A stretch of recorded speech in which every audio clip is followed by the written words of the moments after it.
This is supposed to be fun, Roland. If we're not having fun, what are we even doing here? I don't know. I was about to start. I'm dead serious here, and you were screwing up the recording. Dang. Here, that's what I'm supposed to do. Otherwise, it's a boring asshole recording. Listen, I screw it up, you fix it. That's called teamwork. Welcome to the What's Your Baseline podcast, where we demystify enterprise architecture and business process management. We're here to bring best practices and lessons learned from our years to your ears, as well as interviewing friends we met along the way on our professional journeys. My name is Roland Wold, and I'm joined today by my co-host, JM Erlinson. Hey, JM, how are you doing today? I'm doing great, Roland. It is nice outside, but more importantly, it is excellent inside. I've had a great morning, and I'm really excited to learn a little bit more today on today's podcast with our really special guests. But how have you been, my friend? I'm doing good, and this is one of the episodes where it's really timely, because today we're going to talk about mergers and acquisitions. And for those of you who follow this show for a while, we're talking about EA and we're talking about BPM, and there were tons of rumors when one organization announced that there will be a merger of three companies into one. And we're happy to have two of the culprits of this thing on the show. So let me introduce you to Luca de Risi, the CEO of Mega, who we've had on the show. So Luca, welcome back. And Nick Reed, the Chief Strategy Officer of BizzDesign. Welcome to the show, Nick. Great to be here. Thanks for having me on. Well, it's a pleasure. We're happy to have you. And we're looking to get a little bit more information from you about in conversation today, more in general about how a lot of things like this happen and what your thoughts are on it. But before we get to that, why don't you introduce yourself to folks who maybe haven't seen the episode? Luca, you've already been here. And Nick, for those of you who haven't had a chance to make the pleasure of your acquaintance. So let's start with Luca. Tell me a little bit more about yourself and what you do and how you got here. Hey, JM. Hey, Roland. It's very nice to be here again. Thank you for the invitation. It's always nice to speak with you. Look, I'm Luca de Risi. I'm the CEO of Mega International. Been there for as long as I can remember, about 15 years now. Quite a different countries, and came back to Paris as CEO. And now the big thing is happening. We're merging with BizzDesign and a third company. And this is really exciting. I really see a good future ahead. About me, I have a happy family, a father of a daughter of two, and a little dog. I'm a guitar player. I like cooking and dancing. Wonderful. And Nick, tell us a little bit more about yourself. I love these both professional and personal introductions. Okay, yeah. So Nick Reed, Chief Strategy Officer at BizzDesign. Been with the company for 8 years. And in my role, I work on our value proposition development, analyst relations, and also mergers and acquisitions in collaboration with our investor main capital partners. And been in my current role for about 2.5 years. And before that was Chief Customer Officer, looking after the customer side of things. Been in the EA space for 15 odd years, was with another vendor in the space called True for 7 years before moving to BizzDesign. And married 2 kids who've just left home and 2 dogs as well. So, massively into football. I support AFC Wimbledon for my sins, but that's for another day. Make sure that it's the kids who left home, not the dogs, and that makes sense. And that's really cool to hear you've been in the EA space as well for a long time, and so I assume the move to BizzDesign made a lot of sense at the time, and now this new conglomerate is an interesting evolution. We're going to talk about that quite a lot in today's conversation, but before we get started with what happened, I want to define the space, and I want you actually to define the space for me, because let's talk about company ownership structures. This is a conversation that most employees don't necessarily get to have often because they simply work there, right? But when you're looking at a strategy, or from the CEO perspective, Luca, you're looking at leadership, how are companies built and funded, and how are they owned and controlled? Look, I'm happy to answer this one. And let's focus maybe on the technology space to start with. And usually, I think a technology company is going to start led by a founder who's going to create the company and for a few years develop it. Soon enough, it can be backed by venture capital. And in this space, you still have some of those. Mega was one of the last founder-led companies after 35 years. You still have Evolution, maybe founder-led. VC-backed, that's where you take a lot of risk with a lot of reward when it works. You may have RDog, Value Blue in that category. A safer, say, traditional investment is private equity. Well, that's us now, for instance. BizzDesign, Orbis are in that category. And then at some point, some companies get strategic owned. So that's an acquisition by SAP, Microsoft, ServiceNow. And usually that lasts. The thing is, when you do these kind of acquisitions, your strategy may change. When you're founder-led, you're extremely focused. Private equity, then you try to improve the health, profitability, growth of the organization. And strategic owned, the risk is now you may realign on the strategy and the suite of the bigger player. And, that may bring to one of your next questions. The reason why I'm extremely, extremely excited about this merger is that now we create a big EA player on the market, but we're super focused. We are 100% focused on what we do. We're getting to this, Luca. I think I'd like to stay a little bit at the topic of the implications that you see on those different forms, and there might be a fifth one, rest in peace, Software AG Foundation, where you have some I don't know, JM, help me with the English word, to do something for the goods, a non-profit owning things. Thank you. Philanthropic organizations and things like that. But the point is, what are the implications? And Nick, you've been in that space for quite a while, and I worked in an organization that was PE backed. I don't want to say anything how that went, but there's obviously different influences there, right? So when I think about whatever the philanthropic stuff, one of the pitches was, hey, we're independent. Nobody can buy us, right? So we don't just become another tool on the shelf of vendor X or whatever, which is a different scenario than what you've seen with VC owned and PE owned. And by the way, how do you define the difference between the two, not only from a legal perspective, but also from how do they run an organization? Yeah. I've been in kind of all of these scenarios pretty much. So I founded my own company in the distant past. We raised business angel finance in that space. I've worked for venture capital backed tech companies.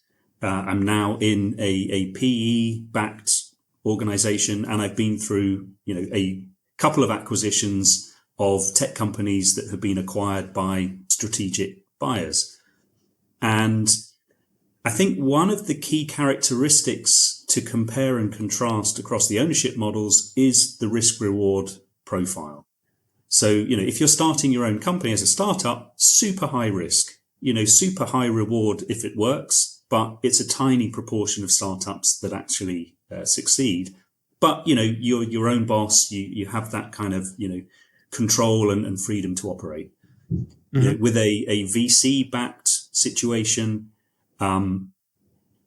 there's money coming in that is there to be spent to drive growth, and growth is absolutely the name of the game, and ideally hyper growth. And again, it's still relatively high risk and high reward. So for every 10 VC investments, maybe one, maybe two pays off big time. A few others kind of limp along, they stay alive, but are, not in that success zone. And probably, over half are either going to, die or have some kind of, less successful exit or outcome. So, it's the few that really succeed that cover the many that don't.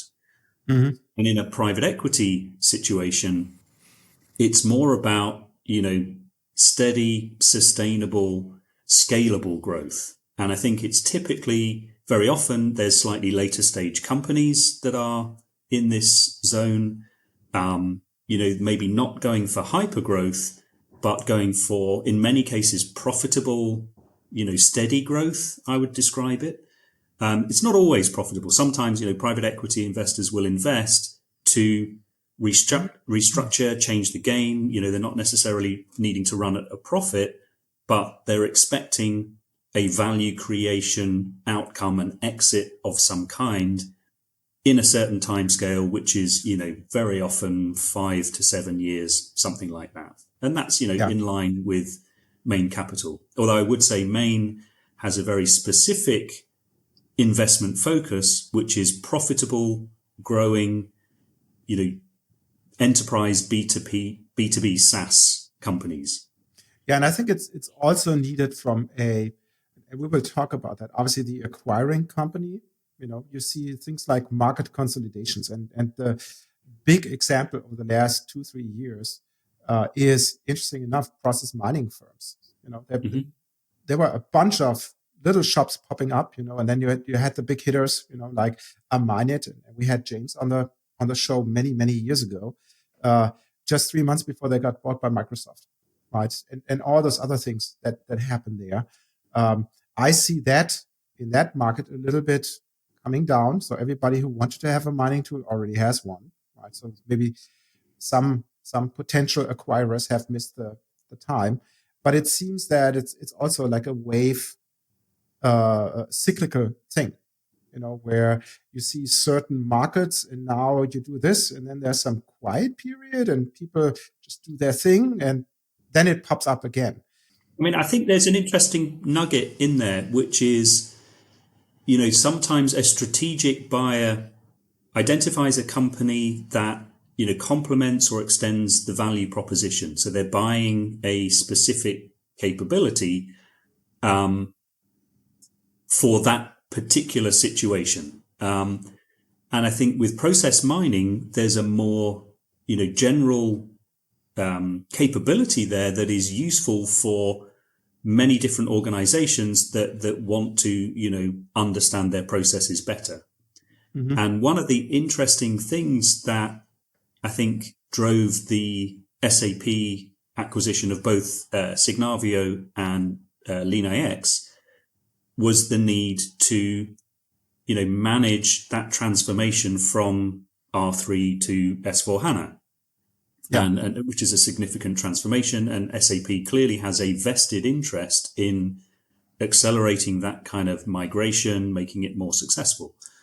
And what I think is likely to happen here in this space is several large technology players who have a vested interest in driving faster and more successful digital transformation in their customers, because it results in faster adoption of their technology and therefore, brings forward revenue streams, are starting to see EA and, the capability to drive faster, more successful transformation as a key capability that they want. So I think there's a lot of interest in this space, and I think there's going to be more activity in future, but, we don't quite know exactly what that's going to be yet.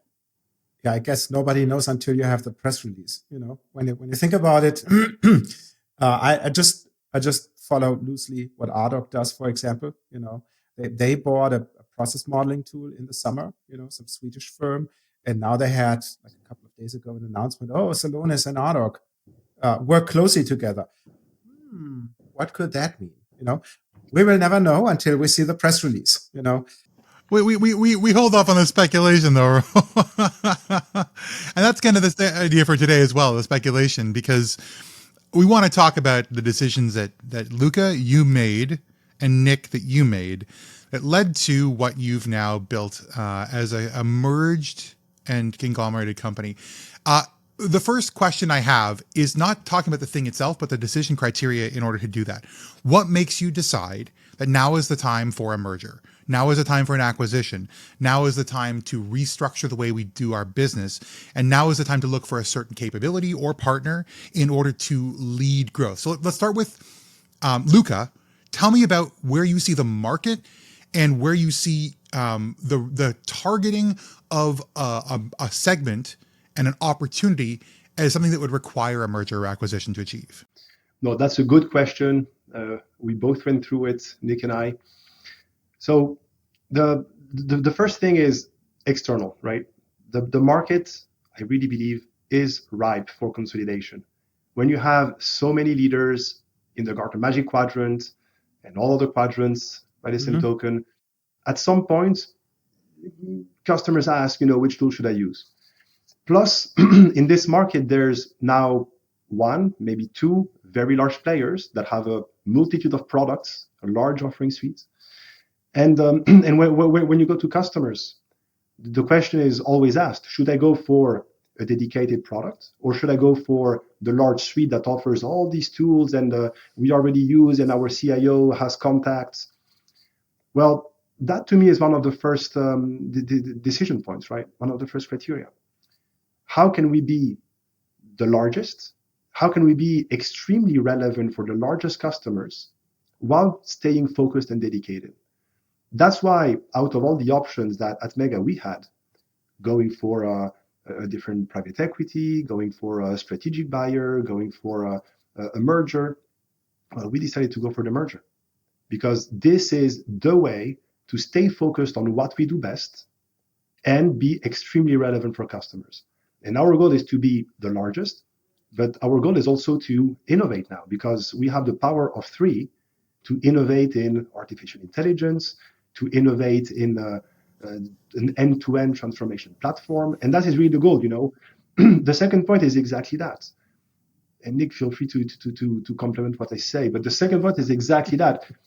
We found that this was the best possible complementarity on the market because we're not positioned exactly the same way.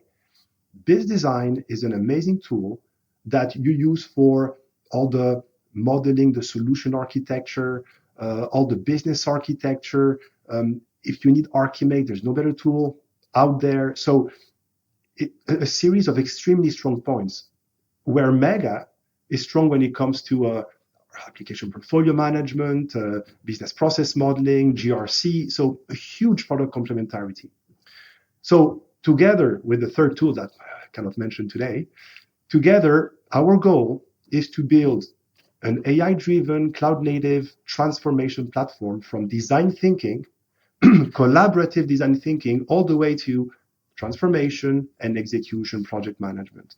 So that is our vision. And then the thing is, when you think about the criteria, to your question, when you think about the criteria as to who do you choose then to merge? Well, then there's the financial profile, of course, of the company, but there's also the people. And you want a company where there's going to be a cultural fit. And that to me, as soon as I met with Nick, with Bert, with main capital partners, right away, we knew that was going to match. Actually, that's a question for Nick specifically. Like when you look, I'm assuming from the perspective of a cultural fit, who do you talk to? What sort of conversations do you have? How do you determine whether or not this particular option is going to slot nicely into the way of working, both from a structural perspective and just from a human capital perspective? Yeah, so let me start with the structural bit first, because, in the work we've been doing around, identifying potential targets and evaluating them, I mean, we've literally looked at hundreds of companies and spoken to probably over 100 in that process. And, the kind of criteria we're looking at is, how does it maybe complement our value proposition, maybe extend that into a new space, new customers, new markets? How do we increase our target addressable market, basically there? Or maybe it brings some key capabilities that we want in the company. So last year, BizzDesign acquired a company that had been a partner of ours in the UK, very strong consulting, domain knowledge. They built some add-ins for the BizzDesign platform. And we worked, so we knew each other really well. We knew there was a good cultural fit there, but they had key capabilities that really helped us. But then we also look for, is there potential roadmap acceleration for our product roadmap? Is there, some technological advantage we get there? But also we look at, geographic coverage as well. And, that was one of the super interesting things about the three companies that we're bringing together is that geographical fit. There's very little overlap actually. And it's amazingly complementary to bring a truly global presence, which is great for customer experience. And we can provide that, global, expert, customer experience. So then on the cultural side, it's really that very human thing. When you start the conversations, have you got shared values? And is this someone you can see yourself working with? Do you just get on and do you think you can, have open conversations, or does it feel like it's going to be a struggle? And I use that word feel where, over the years, I've learned to trust, that gut instinct side of things more, because it's often, the first indicator of something you may not be able to rationalize immediately, but it's telling you something. Yeah. So it's very interesting because I was always wondering, obviously you don't know each other. Is there something like a speed dating site there? Do you just reach out and say, hey, Luca, I don't know you, but I would like to have a beer with you. And then you have your hard pitch, or how does it actually work? Or is that through a third party, Actually, you're exactly right. When in this space, when two CEOs speak or when two private equity speak, whether you do it for either you do it just to socialize and to share updates on the market, and very often there's something behind it and it, and it's okay to have the discussion for now or later. And I had a lot of those discussions myself. In our case, it's our private equities that had the first contact, one being in Belgium, one being in the Netherlands, and then we got introduced. Yeah, and I think it's like when you do a recruitment interview, after a few seconds, if you click or not. And then when you continue speaking, in our case, we are first the two companies. We are two companies who've been out there. We come from the field. We've been in the same battles. We've seen the same evolutions on the market. So when the sales team, the services team from both companies speak, there's no question asked. They get along. In fact, some people were at Mega and now work at BizzDesign and vice versa. So we've been there, and that creates some links right away. You connect. So yes, it works. Then I can talk about the cultural differences between the Netherlands and France and Mexico, but that's a topic for later if you want. But I think on that point, aside from geographical cultural things, there was a lot of shared, business cultural values that we have in common. And, from that first meeting, it was like, well, we both really put customers first. And I know that's almost like a cliche in business terms, but, if you talk to the customers of Mega and BizzDesign, they all say, they're responsive. We get things sorted out and, we know our stuff and we give a damn, basically. Yeah, but Luca, you also spilled the little bit incestuous nature of our industry, so that people work here and then work there and then go to another and then somehow it's intermingled. To me, to be quite honest, that's typically a sign of a very small market, right? Because then the number of players is limited. And if you want to make a career over 25, 30 years, well, you have to switch jobs. And by the way, that's an interesting point. The overall market size, in the grand scheme of things, this space is not a huge market. And certainly for organizations like SAP and ServiceNow, they're not entering this market for the size of the customer base, which is minuscule compared to, the huge dozens of billion-dollar markets that they're going after. It's for a strategic capability, in some cases for account control, in some cases for revenue acceleration. And it sounds like this hookup is a little bit of a science and a little bit of an art, which I think is kind of funny. Absolutely. It's, it's a bit like flirting in the early days where, saucy merger you got going on there. Make contacts, you start, are we open to a bit more of a discussion?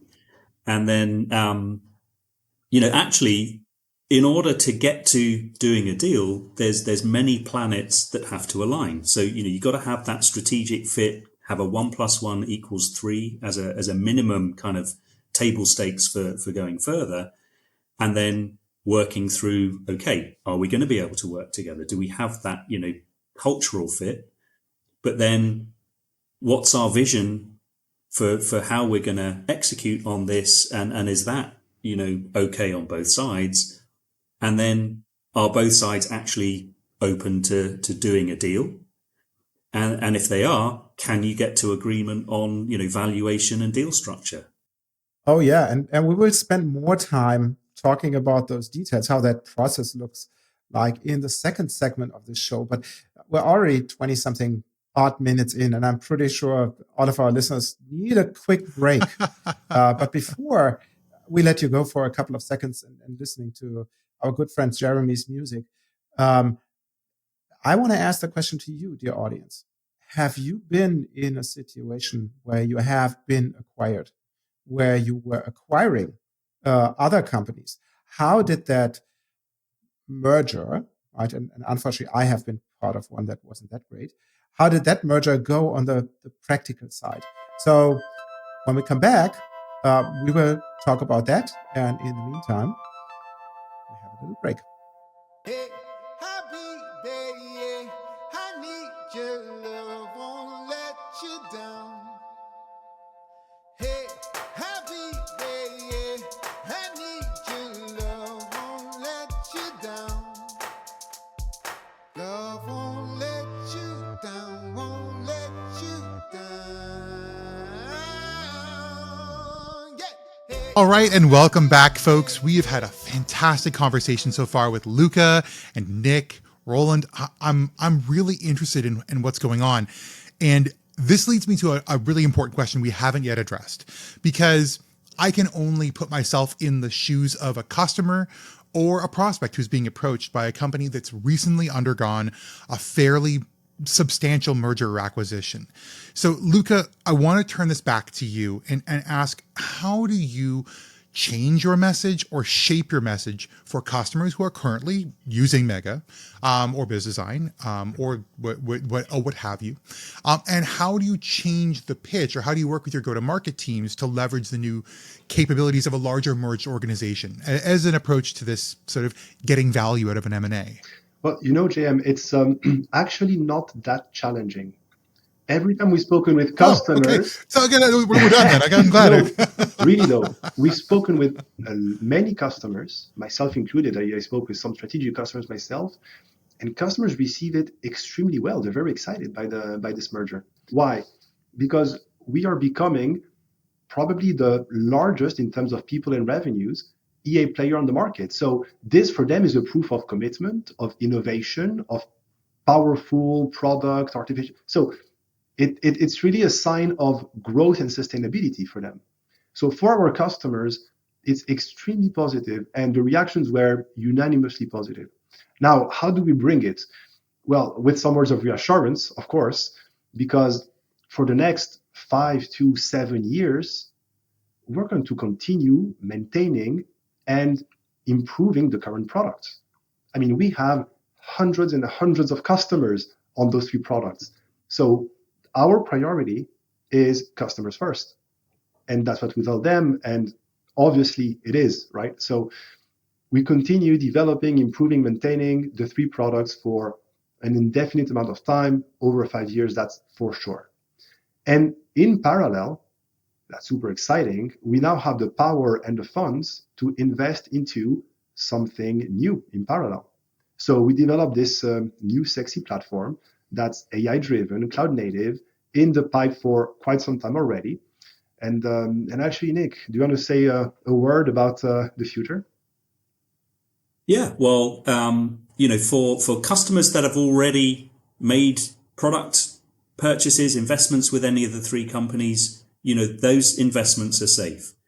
For the new platform, the key question on many people's minds is, okay, you've got all of this product DNA, 3 companies, vendors with slightly different propositions, different emphasis.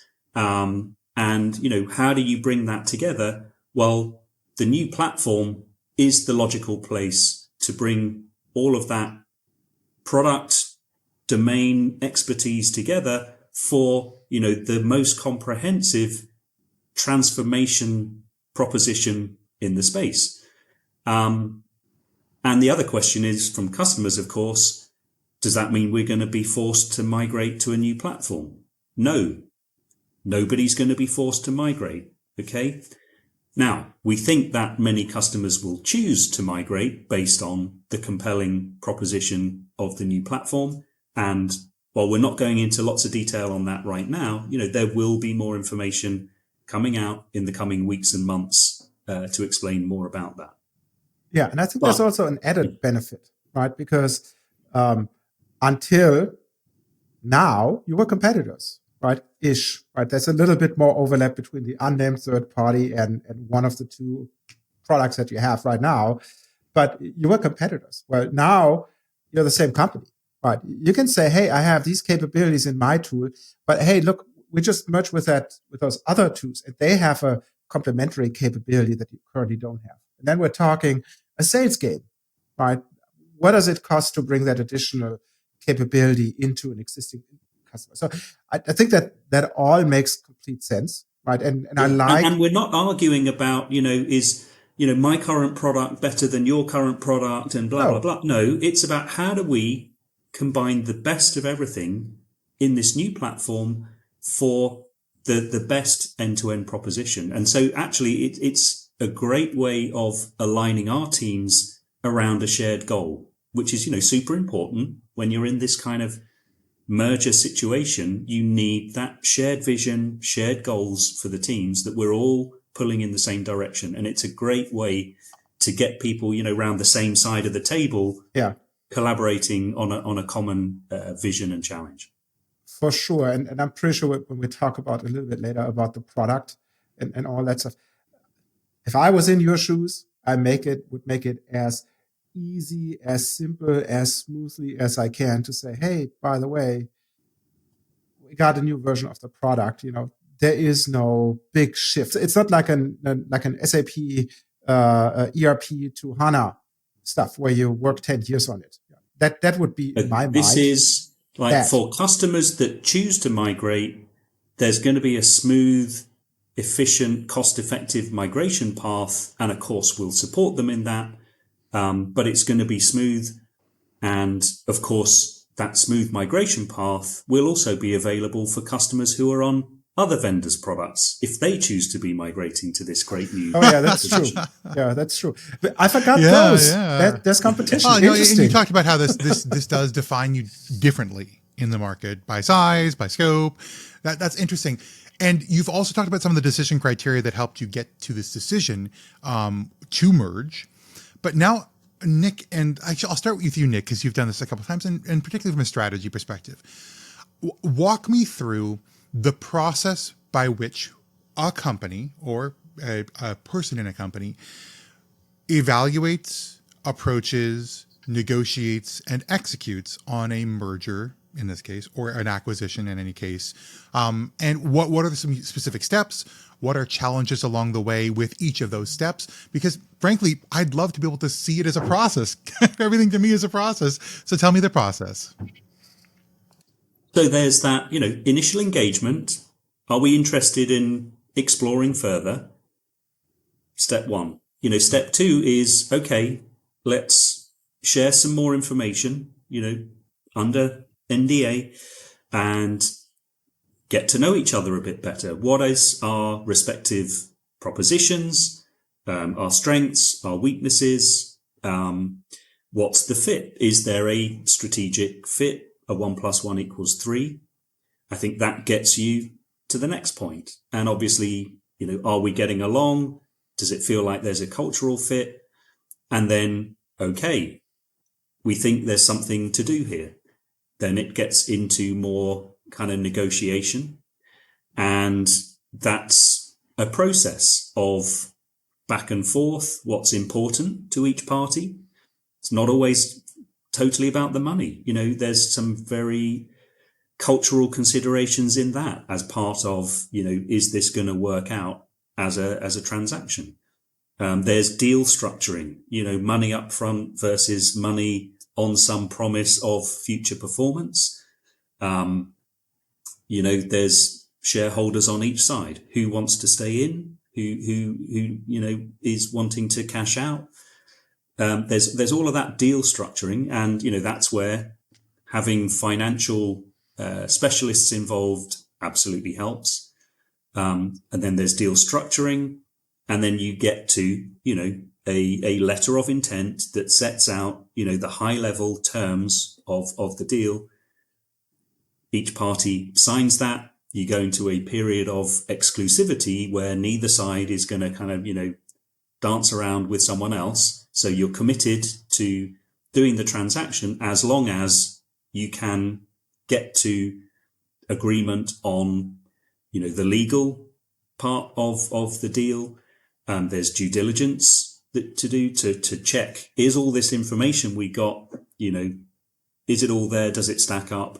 Are there, proof points for all of that? And due diligence in itself is a big exercise, reviewing financials, legal contracts, technology, people, all of that stuff. So it's a very involved process. You get through that, and then you're into signing the deal, all the legal contracts. So you've been through this, Nick, a couple of times, and Luca, I will get to you in a minute, but you've been through this.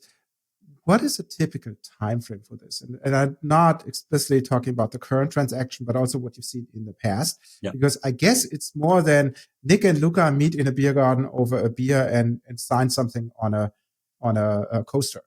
And I mean, so from getting initial conversations through to, signing a transaction, that could be years. You might have a series of conversations over many months and even years where there's interest, but maybe you want to, hold off for a while, see how you perform over a certain period. Maybe there's interest, but it's not the right time. Sometimes founders say, well, I'd love to do something, but I want to get to this valuation, and I, recognize I need to increase my revenue by 50% or whatever to get to that valuation. Mm-hmm. That's okay. It's a great way to warm up the relationship. But I would say, typical timescale for this kind of engagement through to signing is maybe 6 months, something like that, as you're warming up. Due diligence mm-hmm. is typically going to take, around a month, can go longer than that, can be a bit shorter than that, depending on, the sense of urgency or whatever. And how available is that information? Do people have to go and get it, or is it, already available? Was it pre-prepared? And also, once you've signed, that's not necessarily the end of it. Then there might be a period until you're actually closing the transaction where, money changes hands and shares change hands and all that stuff. And there could be multiple reasons why there's a separation between signing and closing. You might have to get regulatory approval. You might have to, get other things done. So there's a lot. And actually, I wanted to turn this back to Luca, because Luca, you've got a big challenge ahead of you, because the question that comes naturally after merger or acquisition is post-merger integration, combined product strategy. How do you approach that challenge of now, assuming that everything has gone through and there's a closing that's happened and now it's out in the market and people are talking about it? How do you start to take that and turn that into value? And what sort of timelines do you put to yourself? What sort of goals, what sort of people do you involve as you start to leverage this new merged organization? Absolutely. And imagine when you do that with 3 companies instead of 2, right? Oh, so, boy. Yes. Infinitely more complex. It is a challenge. Oh, boy. But I think that with the right organization, you can do it relatively smoothly. Now, a couple of considerations. First, you want to consider customers. You want to make sure that anything you do is going to be smooth from a customer experience point of view. So what does that mean? Making sure that you communicate to customers, you reassure customers that the roadmaps and the products continue for an indefinite amount of time so that both customers and prospects know that they can trust you. That is the most important thing. Anything you do needs to be customer-oriented, prospect-oriented. And the second consideration is people. With such an announcement, people start seeing, private equities, another guests from another company coming in the office on both sides. So people start asking questions. So you want to make sure that you communicate well to all your employees and regularly. So what we do, for instance, with the management team at the BizzDesign group is every week we hold an all-hands meeting where we give visibility. We also share the letter on as soon as we made the announcement. We made a joint announcement. So regular communication, reassurance, I think that's key, and it's never enough. You're always and people can fire in questions on that all-hands meeting. We'll take questions, answer. It's super important to keep. Actually, can I just jump in here, Nick and Luca? Because I've seen some of these things. I would assume those all-hands get a little spicy. And how did the two of you handle and manipulate the mood in the room so that the conversation became more collaborative and less questionable? That's the thing, JM. I don't think we need to manipulate that much if you start well with a clear messaging and strategy from the beginning. Communication, yes. So from the beginning, you let people know. And you know what?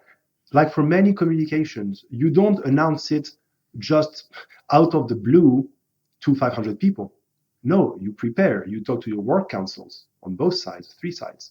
Then you talk to the key management. Then you talk to the second level of management. And then you talk to the salespeople, because what we did, for instance, is that our CSMs and our sales, we informed them a week before the official announcement so that they could prepare the strategic customers. So they would feel considered before the official announcement. And then we said, so see, if you prepare it well and communicate the strategy from the beginning, I think it can be smooth. In fact, in our case, I want to say it went quite well. But then you cannot let the ball drop. You need to continue communicating and listening. It's not just about explaining. It's about listening to what are the concerns, the doubts, and then you speak. So you communicate in small groups. Voila. So doing that regularly, I think, is the key. So customers, people, but then you need to carry out the change, because to your question of the integration, then you need to build the plan and carry out the change. A couple of things: defining the strategy. For us, that was clear. Continuing with the current products, and on top of that, creating this new AI-driven, cloud-native, sexy product for the future with end-to-end transformation. So that's the strategy, the vision, and then executing on that. The strategy, the people, the execution. With the execution, I can speak in our case. You may want to start with the backbone, making sure that you work as one company as soon as possible and not as the sum of 3 companies. And I think that's super important, right? I've been through being acquired a few times in a few different companies. And, I've seen kind of what pretty good looks like. I've also seen what, pretty bad looks like. And, you take that with you. And so, we've been very focused on making sure we are communicating strongly, engaging with the teams, giving people the opportunity to ask their questions and answering them, being pretty transparent about everything. Because it's natural. People are going to be nervous. They're going to have questions. Well, what does this mean for me? I think just that reassurance that it's, a positive offensive move in the market. We're not, playing defense here. It's not about, consolidating and cutting costs. No, this is about executing on an exciting vision. And that, people I think, really helps with people. I can tell you in Meg and BizzDesign, people understand that. In the all hands meeting that you mentioned, people are excited. They ask, how fast can we get the demo? How fast can we move? How fast can we speak to customers? No, if you manage it well, I think it can be smooth. And then to close the loop, right? We are enterprise architects in the end. Well, the post-merger integration and rationalization, that is an EA use case. And to start working as one company, well, you do EA. You define the strategy, the roadmap, and you execute. And where do you execute? You execute on IT and finance, I think, first. You prepare the future. You prepare the alignment on the sales methodologies, the CRM alignment, the CSM alignment. Target operating. All the operating right? model How are we going to you operate define, as a but you business? execute, I think, later. Where is the low-hanging fruit that allows you to work as one? Well, you need to operate as one. Easy example, Teams. You want to chat with your new colleagues. Well, you need to have one single Teams to be able to do that. So that's the first thing people want to integrate, right? HR tools, finance, budgeting. So there's a whole IT and finance integration that I think usually comes first to allow you to work as one. And in the meanwhile, you prepare the operating model for the future.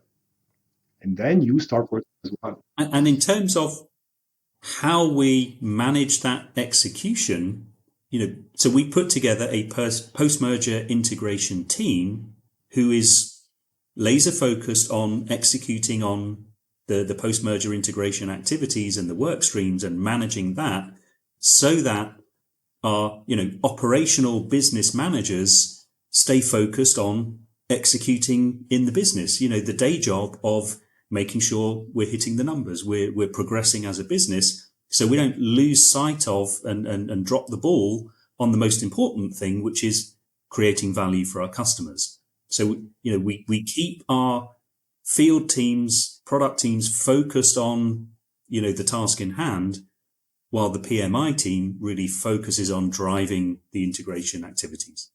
And I think that's a nice segue, Nick, because obviously there's always the people side of things. Some people might lose their job, some people might get reassigned, some people might have to learn something new that they haven't thought that they would. So all that type of stuff, which is, I think, an episode in itself. The cultural challenges of being merged, acquired, put in the word of choice. But I'd like to, and I'm looking a little bit at our little stopwatch here, to keep within roughly the 45-ish minutes that we allocate to this. I want to move to one last topic. And I think we haven't spoken about it because there is obviously a thing called product, right? Right now, BizzDesign, Mega, and the unnamed third party, they all play in the same field, right? With different nuances, as Luca said before. But the question is obviously, well, how do you deal? And Luca, maybe I want to start with you.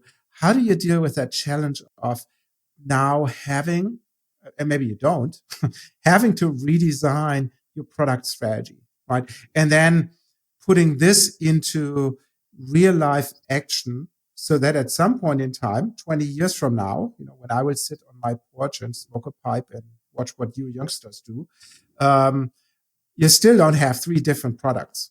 You might have one. So Luca, maybe you can talk a little bit about the thoughts that you have there around your product strategy, migrations, all that wonderful stuff, development, all those things that come up. Well, the first thing, to your point, is we don't necessarily need to change what we're doing, because now we have funds, power to invest in the future, but we don't have to stop doing what we're currently doing. At Mega, last year, we released Hope Exequila. That's a killer version. It's really strong. It has a completely new UX, UI, and honestly, this year was good thanks to that. So by no means I want to stop that. Customers who bought it are going to continue with it for as long as they want, and we continue maintaining, evolving, improving that, more artificial intelligence, etc. On the BizzDesign side, it's the same thing. We have invested massively in those products. They're not going anywhere in any short to middle term. Now, on top of that, we have the power to invest in some future AI, super cloud native, end-to-end transformation platform. And we can do that on the side because we invest on that. And now we have the power of 3 to work on this product suite. Look at Microsoft. They have hundreds of products, right? So we can easily handle that. Mm-hmm. And yes, the idea is also to bring the expertise from all three into one. So we're going to use some expertise from product management of all sides to put them into one. And there's a dedicated team working on that future. And honestly, think of any other software vendor. At some point, they all rewrite to something new. All. Orbus did it a couple of years ago. LeanIX did it 5 or 10 years ago. Everyone does that. So at some point, why shouldn't we do it, right? So yeah, we do it, but with the strengths of three, the expertise to build something that is completely new and AI driven, but designed to be the next version of what we currently have. So you use this M&A as a catalyst for the kind of change you kind of want to do anyways, right? It's an evolution, but sure, it's a catalyst, and it also introduces new capabilities. It provides a new framework and structure, some new funding, so you can take in a different type of investment. I mean, I see this as fascinating, and I'm loving this conversation. But I also, as Roland mentioned, we people brains are burning, so we're going to leave you for a little bit of a moment, a break, a little bit of music to think about your experiences.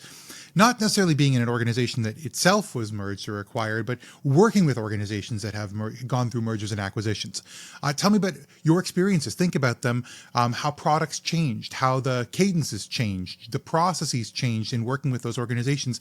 And what did you see as an evolution of those relationships? How did mergers and acquisitions affect you indirectly in how you did your business? We'll leave you for a moment and come back with our final thoughts and conclusions for the episode.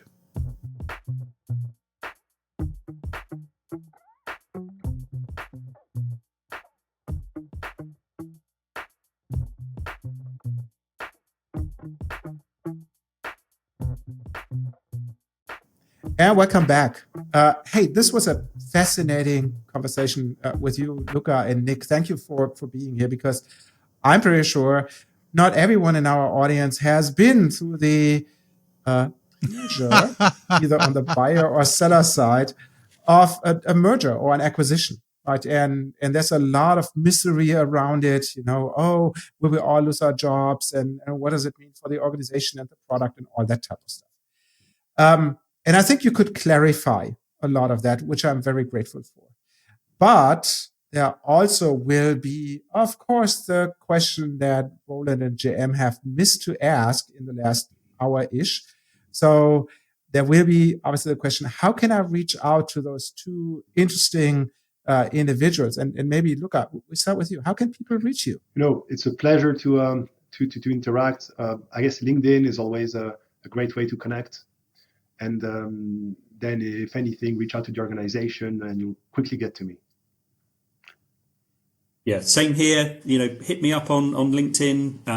Obviously, the website, BizzDesign.com. There's more information about what we're doing there. Stay tuned on there for updates as we go forward. But yeah, great conversation. Love being here. I'm glad. Thank you for being here. Actually, weird technical question about that. When will the social media accounts be harmonized and the website be harmonized? So should they follow Mega International on LinkedIn, or just follow BizzDesign? That's what it's going forward. Please do follow Mega International. Please do follow BizzDesign. We're not going anywhere, and we're working on the convergence strategy. There's a few considerations there, so I guess that could be a whole new episode. Well. Once again, thank you so much, both of you. This is really great, and thanks, Roland. This was fun. And also, thanks to our audience, friends. We've had a really good time here today, and it's the kind of encouragement that we get from our audience that spurs us on to make this kind of content. I mean, there's questions all over the place from our community about what's going on with particularly big tectonic shifts like the merger that we're talking about today, and the idea of mergers and acquisitions. So please keep commenting, liking, sharing, following us up on LinkedIn or following us on YouTube, and we'll be able to have more of these great conversations with thought leaders and influencers and change makers here in our market of EA and BPM. But until we see you on those socials again, friends, I've been JM Erlinson. I've been Nick Reed. I've been Luca de Risi. And I'm still Montfort. And we will see you in the next one.